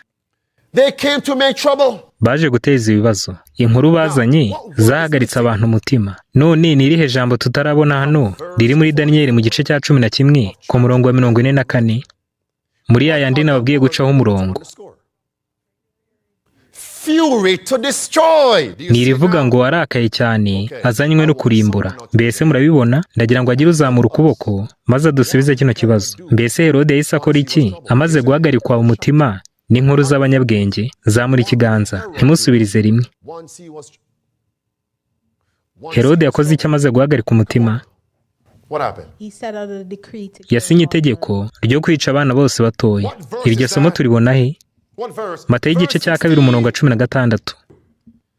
That's how you know. Iki nicyo kitubwira yuko nanone itegeko ry'urupfu rigiye kongera kuza. Herode yahagaritse umutima abitewe n'inkuru ziturutse iburasirazuba zizanywe n'abanyabwenge ari bo babwiriza ubutumwa bukuri. So we know for certainty. Ubu dushobora kumenya tudashidikanya ko ibi mu byumve neza, dushobora kumenya tudashidikanya ko ubutegetsi buvugwa muri Daniyeli mu gice cya 11 bw'umwami w'ikasikasi butari Turukiya. Nta nubwo ari n'ubwami bw'Abaotomani, kuko igihe cyo gukora kwabwo cyararangiye.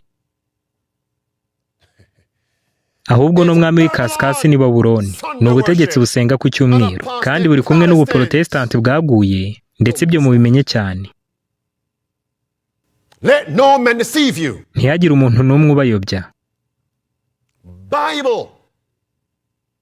Ibintu byose bigomba gusobanuzwa Bibiliya, Not someone's opinions. aho kuba ari ibitekerezo by'umuntu ku giti cye, ahubwo ni Bibiliya gusa.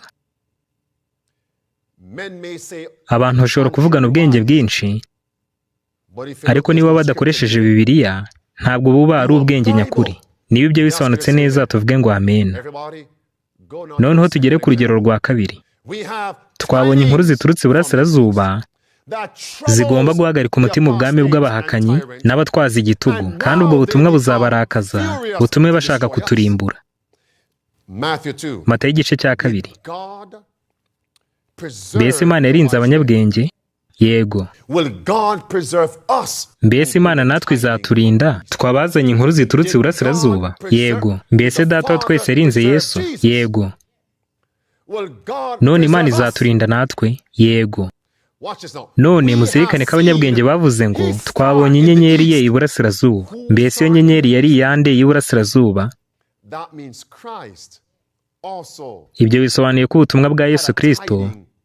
ari ubuturuka iburasirazuba. I'm wondering, does anyone know Ndi kwibaza kino kibazo. Mbese hari uwaba uzi ino nyenyeri y'iburasirazuba iyo ari yo? what was that star? Ino nyenyeri abanyabwenge bavuze ko babonye yari iyihe? We have seen his star Baravuze ngo twabonye inyenyeri ye turi iburasirazuba, none tuzanywe no kumuramya. Iyo nyenyeri y'iburasirazuba ni nde? I said raise your hand Nababwiye ko muzamura ikiganza musubiza. right here. Yego dusubize. Now hold on. Ariko wibuke yuko numpa igisubizo umpa igishingiye muri Bibiliya. Mbese ugiye gutanga mikrofoni, duha igisubizo uko ushaka nta kibazo. So the star was prophecy. Ino nyenyeri ni ubuhanuzi. Star was- Inyenyeri ni ubuhanuzi. Ibyo ni byo. That's true. Okay. Anyone Hagira undi else? udusubiza. Anyone? Hold on. Anyone else? Hari abandi babiri bafite igisubizo hano. Nimudusubize. The star. Ino nyenyeri ni iki? Kandi ndifuza ko mukoresha Bibiliya. Job 38:7. The Yobu 38:7 havuga ko inyenyeri ari abamarayika. Haranditse ngo igihe inyenyeri zo mu ruturuturu zaririmbanaga, abana b'Imana bose bakarangurura ijwi ry'ibyishimo. The star. Inyenyeri rero ni abamarayika. Is there Mbese hari irindi somo rimwe ryaba rihari rivuga ko inyenyeri ari abamarayika? Abanyabwenge baravuze ngo twabonye inyenyeri ye iburasirazuba. Tubwire mwene data. Revelation 1:20. Ibyahishe igice cya 1:20 haranditse ngo n'ubwiru bw'inyenyeri indwi izo mbonanye mu kuboko kwanjye kw'iburyo n'ibitereko by'amatabaza 7 by'izahabu, dore izo nyenyeri indwi nizo bamarayika bayo b'amatorero 7. 7 stars, 7 angels. Hani inyenyeri indwi ziswa abamarayika 7. None nimumenye iki ngiki. Dusubire muri Matayo igice cya 2. Ahangaha Imana igiye kudufungura amaso.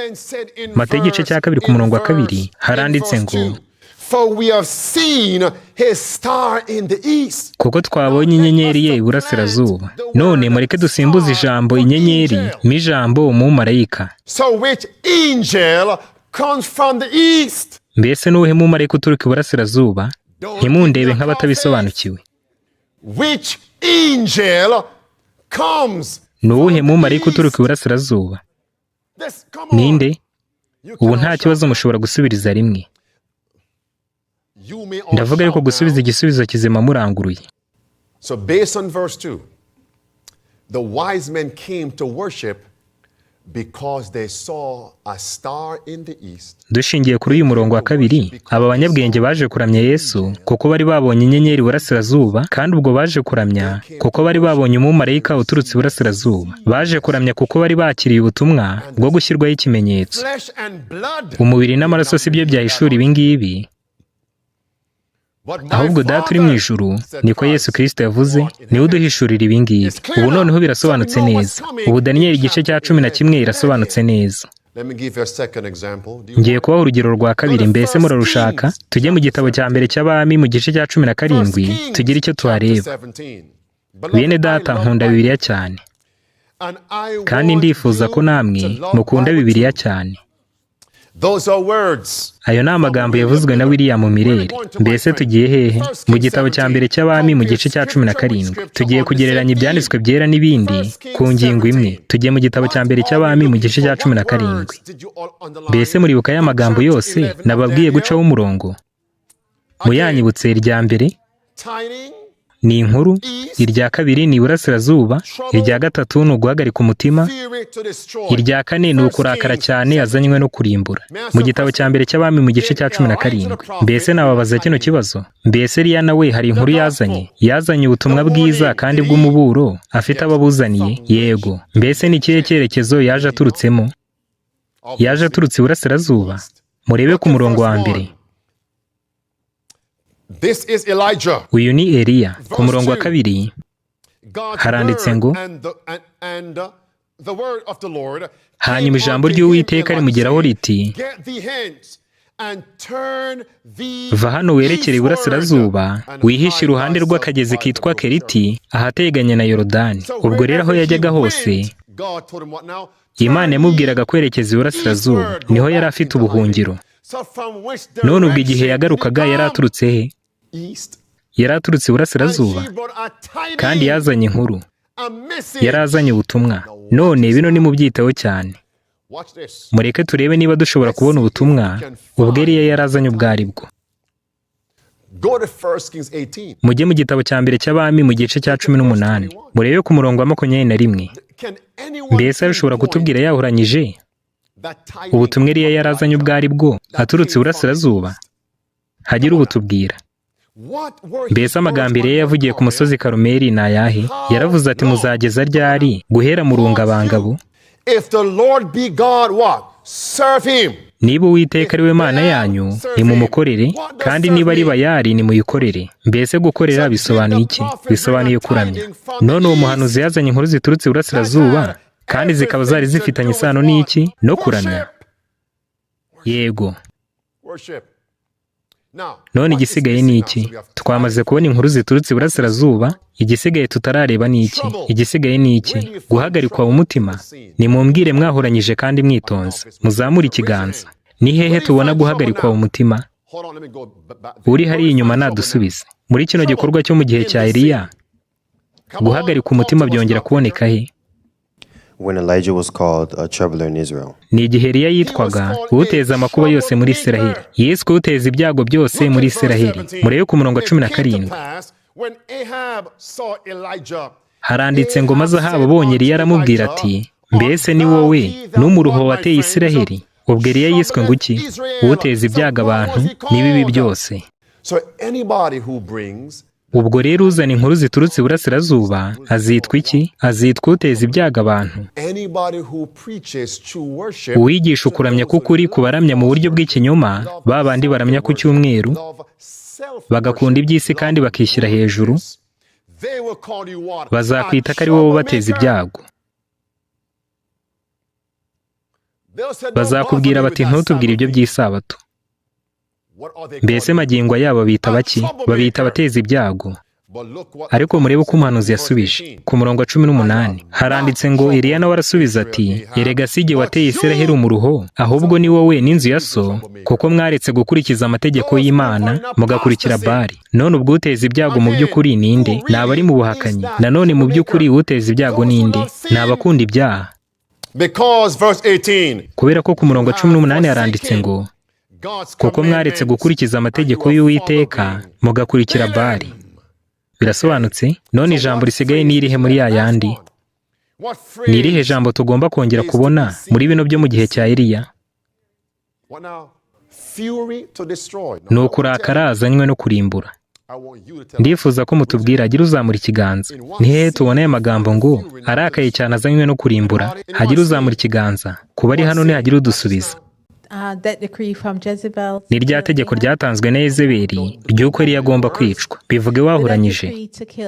Iryo ni itegeko ryatanzwe na Yezebeli ry'uko Eliya agomba kurimburwa. the death decree from Jezebel. Itegeko ry'urupfu ryatanzwe na Yezebeli ryo kugira ngo Eliya yicwe kubera ko mu maso ye Eliya yari umuki, yari uteza ibibazo byose.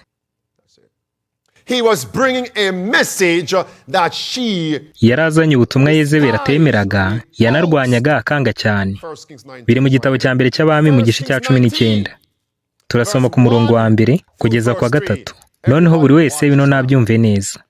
Since you find, watch this. Kuva mumaze kubona bino birango byose The elements cyangwa se aya magambo yose of chapter 11 of Daniel. ari muri Daniyeli mu gice cya 11 ku murongo wa 43 kugeza kwa 44 agaragara mu zindi nkuru zo muri Bibiliya. Then these Ubwo izo nkuru zirahita zidusobanurira n'ibindi bizasohora ubwo Daniyeli 11 umurongo wa 43 kugeza kwa 44 bizaba biri gusohora nabyo. Ibi ni mu byumvi. Which power would Jezebel represent? Mbese Yezebeli ashushanya ubuhe butegetsi? Mbese ashushanya Turukiya cyangwa ashushanya ubupapa? Which power would Herod represent? Mbese Herode ashushanya ubuhe butegetsi? Ashushanya Turukiya cyangwa ashushanya ubupapa? Herod, the client Herode yari umwami ugaragara w'ubwami bwa Roma, pagan Rome. kandi yari Roma ya gipagani, yaje gusimburwa na Roma y'ubupapa. Ibi mubisobanukirwe neza.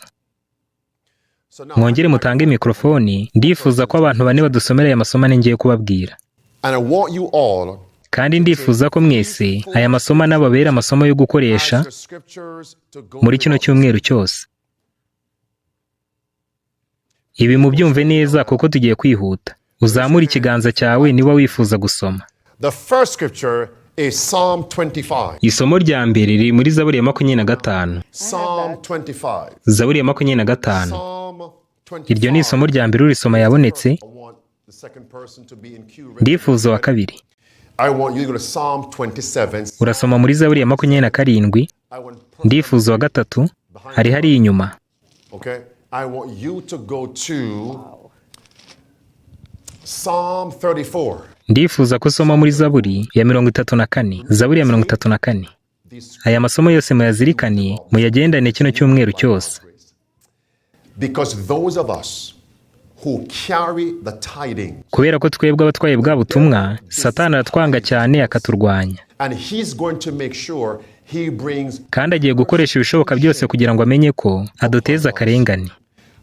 fiery trials. Akanaduteza ibigeragezo bikaze. Abo watekerezaga ko ari inshuti zawe bazahinduka abanzi bawe. People you thought were Uwo your utekereza ko ari uwo mwashakanye azahinduka umwanzi wawe. Abana bawe bazahinduka abanzi bawe. Abakundanaga bahinduka abanzi, inshuti zihinduka abanzi. enemies. And that's why Christ said, Kandi iyo niyo mpamvu Kristo yavuze ngo iyo aba ari umwanzi nkoreye ibi ngibi I would have nari kubyihanganira, but to know ariko kuba mbikorewe n'inshuti yanjye magara birambabaje cyane. Let's go. Psalm 25. Ni Zaburi ya 25 ku murongo wa 17. Haranditse ngo The troubles of my heart are enlarged. imibabaro y'umutima wanjye uyoroshye ni uko nkure mu makuba yanjye no mu byago byanjye. Soma ku murongo wa 18.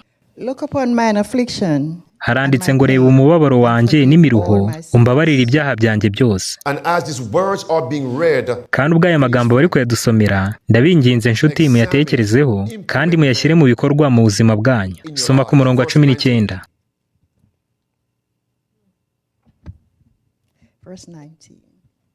Consider mine enemies, for they are many. Haranditse ngo reba abanzi banjye ni benshi kandi banyanga urwango rw'inkazi. Ku murongo wa 20 haranditse ngo rinda umutima wanjye unkize, ne gukorwa n'isoni kuko nguhungiyeho. verse 21. Ku wa 21 haranditse ngo gukiranuka no gutungana binkize kuko ngutegereza. Verse 22. 22 haranditse ngo Mana acungura Abisiraheli ubakure mu makuba yabo yose no mu byago byabo byose. Ngo ni ibyago bingana iki? ibyago byose. Mbese ibyo bikubiyemo n'igihe cy'amakuba kigiye kubaho. all troubles. Mbese muri ibyo byago byose haba harimo na cya gihe cy'umubabaro ukomeye utarigeze kubaho uhereye igihe amahanga yabereyeho. Yego, niba tudashobora uyu munsi kwihanganira umubabaro w'igihe gito, tuzashobora kwihanganira dute umubabaro ukomeye utarigeze kubaho, aricyo gihe cy'umubabaro ukomeye? Who has Psalm 27? Ninde ufite Zaburi ya 27? Dufashe gusoma Zaburi ya 27 uhereye ku murongo wa mbere. Haranditse ngo, The Lord is my light. Uwiteka niwe mucyo wanjye n'agakiza kanjye, nzatinya nde? The Lord is the Uwiteka niwe gihome gikingira ubugingo bwanjye, ninde uzampinza umushyitsi? Mbese rino ni isengesho? Yego, soma ku murongo wa 2. when the wicked, even mine enemies, and my Haranditse ngo foes, ubwo abanyabyaha bantereraga kumaraho, ari bo banzi banjye n'ababisha banjye, barasitaye baragwa. Mbese hano yari akirimo arasenga Imana muri aya magambo? Mureke aya magambo abisengesho ryacu. Soma ku murongo wa 3. though an host should encamp against me, Haranditse ngo naho ingabo zabambira amahema kuntera, umutima wanjye ntuzatinya, naho intambara yabaho, muri yo nzakomeza umutima. Ku murongo wa 4. one thing have I desired of the Lord, Haranditse ngo icyo nsaba Uwiteka ni kimwe, nicyo nzajya nshaka, ni ukuba mu nzu y'Uwiteka iminsi yose nkiriho, nkareba ubwiza bw'Uwiteka, nkitegereza urusengero rwe. Verse 5, slowly. Soma ku murongo wa 5 witonze. in the time, Haranditse ngo kuko mu gihe cy'amakuba azandindisha kumpisha mu ihema rye, in the secret mu bwihisho bwo mu ihema rye ntihazampisha, he shall azanshyira hejuru ampagarike ku gitare. Mbega isomo rikomeye cyane. Ku murongo wa 5 haranditse ngo mu gihe cy'amakuba azampisha he? Where? In his Azampisha mu ihema rye, kandi ihema riba hehe? pavilion. No, no, Ntimwumvire urutare bwa mbere, riba hiherereye. in the secret, Mbese ahiherereye hawe ni he? in the Ni isengesho ryo mu rwiherero. That's your pavilion. Aho niho ihema riba, ni naho hari urutare. Ubwo rero nujya mu rugo, And you go into your maze ukagera mu cyumba cyawe, and take undress ukambara and imyenda yo mu put on cyumba, clothes. What sign do icyo you cyumba put cyawe on your ukite ngo iki? pavilion? Ukite ihema ryawe. Aho niho mu ihema ryawe, mu rwiherero. And sometimes Kandi abantu b'Imana benshi, ibyumba byabo niho hantu h'ibanga basengera, nirwo rwiherero rwabo. that's your pavilion. Iryo ni ryo hema dusomye. Noneho kandi yavuze urutare. Ya Mana iduhisha mu rwiherero, mu ihema ryayo, Shall what not imwe reward dutakira mu you rwiherero, openly. izadusubiza That's ku the rock. mugaragaro. Urwo ni rwo rutare. Just wait. Ugomba kwiga kwihangana no gutegereza, Because God's kubera ko Imana isubiza ikoresheje isezerano ryayo. promises. No haste. Ntabwo yihutishwa huti, nta n'ubwo ikerererwa. Niko byanditswe mu wifuzwa ibihe byose, kuri paje 32. Tegereza gusa, kandi niyo rutare. Isomo rya 3 Zaburi ya 34. Ninde twahaye kurisoma? Psalm 34. Dusomere Zaburi ya 34 ku murongo wa 6. Ku murongo wa 6 haranditse ngo, uyu munyamubabaro yaratatse, Uwiteka aramwumva, amukiza amakuba n'ibyago bye byose. Ngo ni ibyago bingana iki? Ibyago bye byose. Ariko igisabwa ni iki? Ni ugutakira Uwiteka. Haranditse ngo uyu munyamubabaro yaratatse, kandi ibyo bisobanuye ko ari umuntu utabona uko yakwikiza ubwe mu kibazo. You don't see Ni umuntu utareba uko yakwikura mu kibazo bwe, maze agatakira Uwiteka. Umubwiriza umwe yigeze kuvuga ngo, one said, when you don't know what to do, niba utazi icyo ugomba gukora mu gihe cy'amakuba, uzi icyo ugomba gukora. pray. Senga, atari ugusenga gusanzwe, ahubwo ari isengesho riturutse ku mutima ryo gutakira Imana. Gusenga utakira Imana bihinduka ibyo kurya byawe, amarira ahinduke ibyo kunywa byawe. Verse 7. Soma ku murongo wa 7. The angel of the Lord encampeth round about them that fear him. Haranditse ngo marayika w'Uwiteka abambisha amahema yo kugota abamwubaha, akabakiza. Mbese iki ni iki? Ni isezerano, It's also an kandi ni instruction. ibwiriza. If you fear him, Niwubaha Uwiteka azagukiza. Ntabwo turagera aho bavuga ku by'amakuba. None soma ku murongo wa 17. Ku murongo wa 17 mbese handitse ngo iki?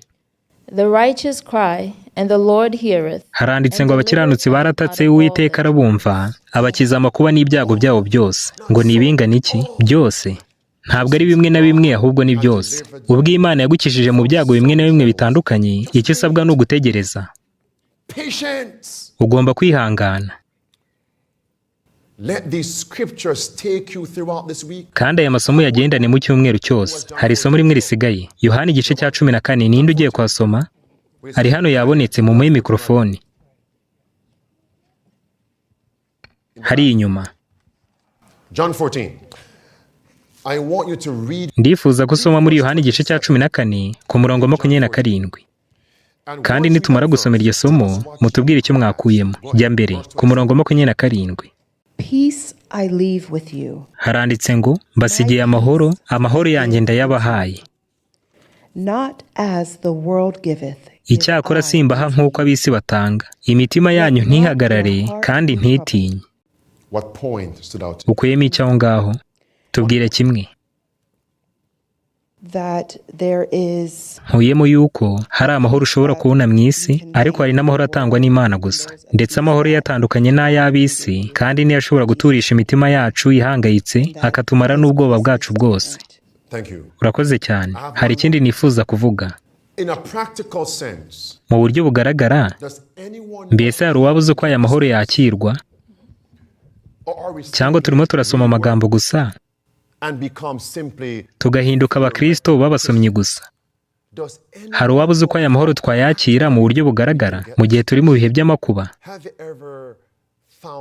Mbese waba warigeze wisanga mu gihe cy'amakuba noneho ugatangira kuririmba cyangwa ugasoma amasomo y'ibyanditswe byera n'indirimbo zo guhimbaza Imana, kandi ubwo wabaga nta buryarya ufite, ubwenge bwawe bwavaga kuri ayo makuba no kuri ibyo byago urimo bukerekeza ku Mana? Ayo niyo mahoro y'ukuri. Kandi iyo niyo mpamvu Yesu Kristo yaririmbye indirimbo mbere y'uko ajya i Getsemani n'i Karuvari. Jya wibuka kuririmba, kubera ko indirimbo ni intwaro dushobora gukoresha igihe cyose turwanya gucika intege no gucogora. Ririmba. Niba udashobora kuririmba neza, nabyo ntacyo bitwaye, kandi unasengana umwete. Ibyo bizaguha amahoro. Usoma amasezerano yo mu byanditswe byera kandi uyizere, ibyo bizaguha amahoro. Uko ni kubona amahoro nyakuri, ntabwo ari ibyo mu magambo gusa. Mbese ni gute ayo mahoro yabona mu buryo nyabwo? Isomo rya nyuma, mbese ninde wifuza kurisoma? Jya mbere. Ni mu rwandiko rwa 2 rw'Abakorinto, aho niho tugiye gusoreza mu gice cya 4, kandi aya masomo y'isoko y'imbaraga muri kino cyumweru cyose. Ni ikintu kimwe kumenya ibigiye kubaho, ariko ni ikindi kintu kubimenya ukaba uniteguye. Atari ukubimenya mu mutwe gusa, ahubwo dufite kubaha Imana mu ngeso zacu. Ibyo ni byo abantu bakeneye, ni ukubaha Imana mu buryo bugaragara. Soma mu rwa 2 rw'Abakorinto mu gice cya 4 ku murongo wa 8. Haranditse ngo dufite amakuba impande zose, ariko ntidukuka imitima, turashobewe ariko ntitwihebye. Ku murongo wa 9 haranditse ngo turarenganywa ariko ntiduhanwa, dukubitwa hasi ariko ntidutsindwa rwose.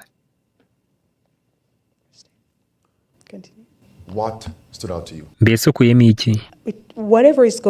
Icyo mbonye ni uko ibibaho byose kuri twe hari ibyiringiro byo kubikira, kandi twabonye ibyiringiro by'umugisha Imana yatanze by'uko dushobora gukira ayo makuba yose. Nubwo twaba turi mu makuba rero, ntabwo dukwiye kwiheba, kandi niyo twashoberwa ntabwo dukwiye gukuka imitima. Niyo twarenganywa ntabwo dushobora guhanwa, niyo twakubitwa hasi ntabwo twatsindwa rwose. Turabona rero ko hano hari uburyo bwo kurokoka, hari ibyiringiro. Let me see the hands raised from those who can cook a meal. Abashobora guteka, nimuzamure ibiganza mbarebe, nimubimanure. Don't you test. Mbese ntujya wumva ibyo kurya watetse uko bimeze mbere yo kubishyira ku meza ukabigaburira abandi? Ukaba wamenya ibibura, niba ari umunyu cyangwa ikindi icyo ari cyo cyose. Nugenda muri kino cyumweru ugacika intege, ugomba kumenya ko hari icyo waburaga. Nugenda muri kino cyumweru ukumva nta mahoro ufite, ugomba kumenya ko hari icyo uri kubura. Ugomba kumenya ko hari icyangombwa uri kubura. Kandi ibyo mbivuze nkomeje, hari ikintu cy'ingenzi uri kubura. Kubera ko ijambo ry'Imana ntabwo rishobora kubeshya. Nuhangayika muri kino cyumweru cyose, bisobanuye ko hari icyangombwa uri kubura. And I hope you received it. Kandi ndizera ko ugiye kukibona mu minota 10 gusa. It's right there for Biri you. hano haranditse If you ngo feel niwumva ko waretswe ukumva ko Uwiteka mutari kumwe, umenye ko hari ikintu cy'ingenzi cyane urimo kubura. Reka mbisobanure neza. Kandi kino mucyumve. feeling forsaken, nothing is wrong with it. Kumva ko waretswe icyo ubwacyo si ikibazo, kandi kumva ko uri kurenganywa nabyo ubwabyo si ikibazo, ndetse kumva uhangayitse nabyo ubwabyo ntabwo ari ikibazo. Feeling Kwiyumvamo ko wacitse intege nabyo ubwabyo ntabwo ari ikibazo, kuko ibintu wiyumvamo nibyo wiyumvamo nyine, ahubwo uko ubyitwaraho nibyo bifite ingaruka. Nibyo bigena niba uguma mu kuri cyangwa ukora icyaha. Nuguma ku masezerano y'Imana ukayishingikirizaho ukanayatekerezaho gusa, uzanesha ibyo byose. Ariko nuguma ku byiyumviro byawe uzatuma bihinduka umuco wawe, kubera ko iyi ntekerezo zihujwe n'amarangamutima bibyara imico y'umuntu.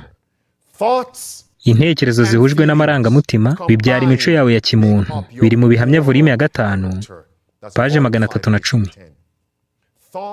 Intekerezo zihujwe n'amarangamutima yawe bibyara imico yawe ya kimuntu, ariko intekerezo zihujwe n'ijambo ry'Imana bibyara imico y'Imana. Bamwe muri twe rero twahindutse abahangayitse cyane n'abahora bihebye, kuko ibyiyumviro cyangwa amarangamutima yacu ari byo twahuje n'intekerezo. Abandi twumva ko duhora twakubiswe hasi. Abandi n'ibihe byiyumviro dufite, haruvuze ngo ntabwo azongera guha ibyiyumviro bye umwanya mu mutima we. Thoughts and feelings combined. Intekerezo zihujwe n'amarangamutima bibyara imico yawe ya kimuntu. Mbese urifuza imico yande? Ni imico y'Imana. Huza intekerezo zawe rero n'ijambo ry'Imana. Aya magambo yagira intwaro ukoresha mu rugamba rwawe rwo muri kino cyumweru cyose. Ikibazo si ibyiyumviro byawe cyangwa amarangamutima yawe, ahubwo kubikoresha nibyo kibazo. Nubireka bikagenda vuba binyuze mu isengesho no mu kuganira n'Imana no mu kuririmba, naryo iryo sengesho bizakugirira umumaro. Pawulo yaravuze ngo dufata mpiri buri gitekerezo cyose n'icyishyiriye hejuru kurwanya ubwenge bw'Imana, kigacishwa bugufi kugira ngo cyegurirwe Kristo. Mbifurije ko aya magambo yaba isoko y'imbaraga muri kino cyumweru cyose kiri imbere. Mureke dusenge. Father in heaven, Data uri mu ijuru, thank you for this experience. tugushimiye ku bw'inararibonye, kandi tugushimiye ko duhishuriye ijambo ryawe ukanaduhishurira bino bikorwa byose bitwereka neza ko turi mu minsi y'imperuka, bityo ko dukeneye kwitegura. Tugushimiye ko tweretse icyo tugomba gukora mu ijambo ryawe, kandi bitari mu bintu by'amagambo gusa. Uduhe gushyira mu bikorwa ibyo twize uyu munsi, kandi uduhe kubisangiza abandi. We thank you for your love and your mercies. Tugushimiye urukundo n'imbabazi byawe, ukomeze kuturindira mu buntu bwawe, yaba bari hano n'abari badukurikiye mu buryo bw'ikoranabuhanga. Ni ryo sengesho ryacu mu izina rya Yesu Kristo. Amen.